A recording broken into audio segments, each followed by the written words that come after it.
Pemirsa, Jepara, sebuah kabupaten di sebelah utara Jawa Tengah, dikenal sebagai salah satu sentra ukir terbesar di Indonesia.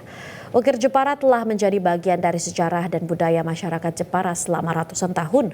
Seperti apa perjalanan ukir di Jepara? Berikut liputannya.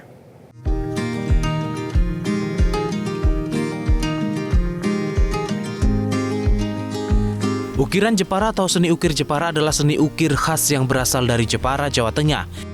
Jepara yang terkenal dengan sebutan kota ukir, kini berubah menjadi kota ukir dunia. Setelah meningkatkan citra Jepara The World Carving Center karena produk-produk ukir Jepara sudah sangat terkenal dan sangat banyak penyuka seni ukiran Jepara dari berbagai negara. Menurut pakar sejarah dan juga dosen ukir di salah satu universitas swasta di Jepara, Sutaria mengatakan ukir Jepara memiliki sejarah yang panjang dan kompleks. Ukir Jepara telah ada sejak zaman batu Kalinyamat dan terus berkembang hingga saat ini. Pada masa kerajaan Kalinyamat, arsitektur Jepara mengalami kemajuan terutama dalam bidang ukir-ukiran. Tepatnya ketika Chi Huiyuguan atau Patih Sungking Bandar Duwung pindah ke Jawa, tepatnya di Jepara, dan menjadi pemat batu dan seni ukir yang menjadi cikal bakal ukir di Jepara. Seni ukir pertama kali dikenalkan lewat ukiran batu yang menjadi hiasan dinding Masjid Astana Mantingan Jepara. Ialah yang mengajarkan keahlian seni ukir kepada penduduk di Jepara.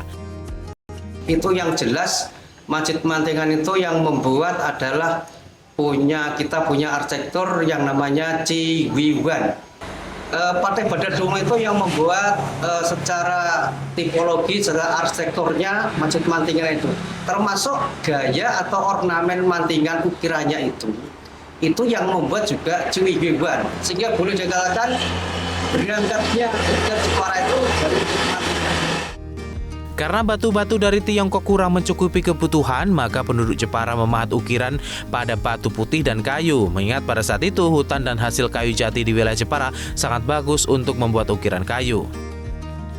Seiring waktu, ukir Jepara menjadi bagian dari identitas budaya masyarakat Jepara.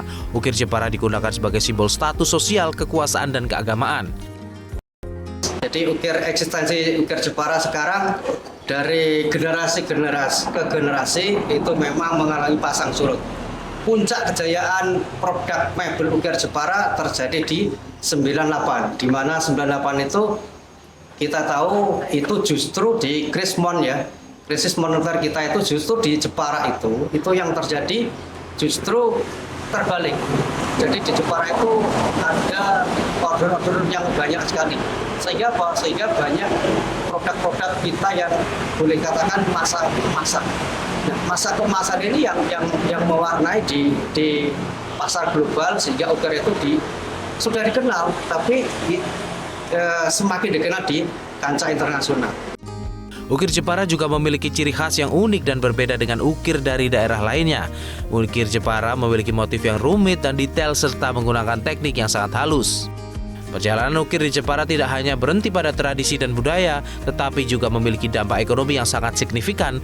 Seperti Kadir, warga Senenan ini, dirinya sudah 20 tahun menggeluti ukir. Otodidak, ya istilahnya belajar sama yang udah bisa, belajarnya di situ. Ya tergantung kerjaan Pak. Kalau lagi kosong ya pindah. Kalau di sini ada ya menetap. Selama jadi pengukir ini suka dukanya apa Pak De? Sukanya ya kalau ada lemburan kan pemasukan bisa tambah. Kalau lagi kosong itu duka Mas. Nyari kerjaan kesana kesini, kadang dapat kadang enggak. Diharapkan ukir Jepara dapat terus berkembang dan banyak bibit baru pengukir Jepara sehingga ukir Jepara bisa menjadi salah satu sumber pendapatan warga Jepara seperti menjadi warisan budaya yang tak hilang dengan perkembangan zaman. Dari Jepara, Jawa Tengah, Budi Hutomo, Metro TV. Jelajahi cara baru mendapatkan informasi. Download Metro TV Extend sekarang.